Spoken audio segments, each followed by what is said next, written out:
From a bird's eye view, you would think that you were looking at the cityscape of Miami. But in reality, this is Puerto Rico.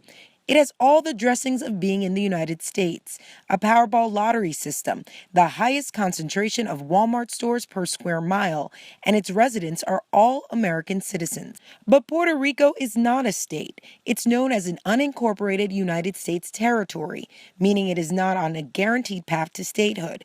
And although Puerto Ricans serve in the U.S. military, they do not have the right to vote for their commander-in-chief in presidential elections. Now, with a population of 3.6 million people, it has more than $73 billion in debt, and its governor has declared it unpayable. Currently, the island is paying close to $3.7 billion a year just to service the debt. But before we can ask what to do about this crisis, we wanted to understand, how did Puerto Rico rack up so much debt in the first place? The Real News spoke with Puerto Rico's sole member of Congress, Pedro Pierluisi. As resident commissioner, Pierluisi does not get to vote, but he's still fighting what he calls Puerto Rico's second-class status when it comes to receiving federal funds. We have a health insurance card system for the medically indigent. But Puerto Rico is pretty much covering more than half of its cost under the Medicaid program.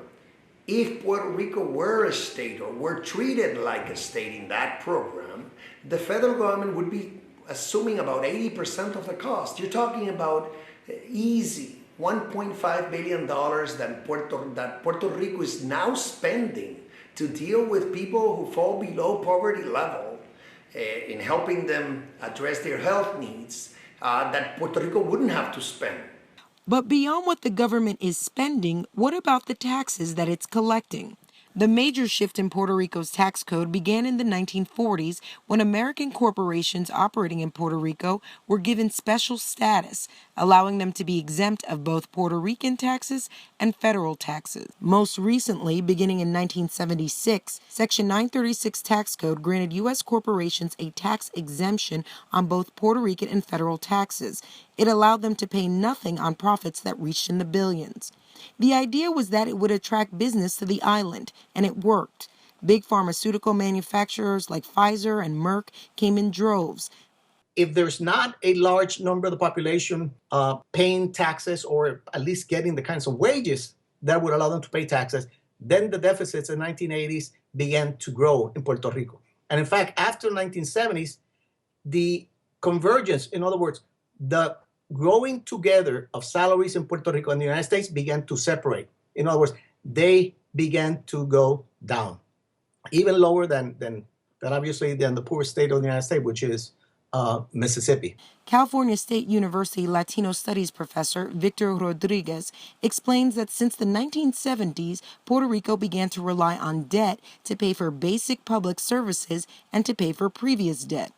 Due to these extensive tax credits and exemptions, Puerto Rico lost $250 to $500 million a year in revenue, according to a recent report by former chief economist of the World Bank. The IRS also conducted its own investigation of the program. Back in the 90s, the Government Accountability Office found that this tax exemption did not provide the level of employment that was expected, and the tax code was phased out in 2006. Just based on that tax code, the island lost up to $15 billion in tax revenue. Back in the 90s, many Republicans in Congress predicted the end of tax incentives would mean a shrinking of business in Puerto Rico. And it did happen, but mainly because companies were consolidating due to mergers. And many of the companies that stayed still do not pay local and federal taxes. For example, the world's biggest maker of heart rhythmic devices, Medtronic, manufactures its products in Puerto Rico. But through a tax loophole, it's able to credit the $16 billion of income to a mailbox in the Cayman Islands, leaving billions of profits in these tax havens. Puerto Rico is also trying to encourage the wealthy to become residents. Currently, Act 20 and Act 22 exempt residents from paying taxes on capital gains and real estate acquisitions. According to Pierluisi, 500 individuals have taken advantage of the tax break. Why do we do this? Because we're trying to grow. The underlying problem in Puerto Rico is lack of growth. And as a territory, the only tool you have is the fact that we have our own tax system. in Puerto Rico, but it's not good enough, I tell you. It hasn't worked. It hasn't worked now for too long. We need to change the model. We need to change the platform. Rodriguez agrees that a change is needed since these individuals do not stimulate the economy. What really moves an economy is when the middle class and the working class have money to buy stuff. How many cars can a millionaire buy?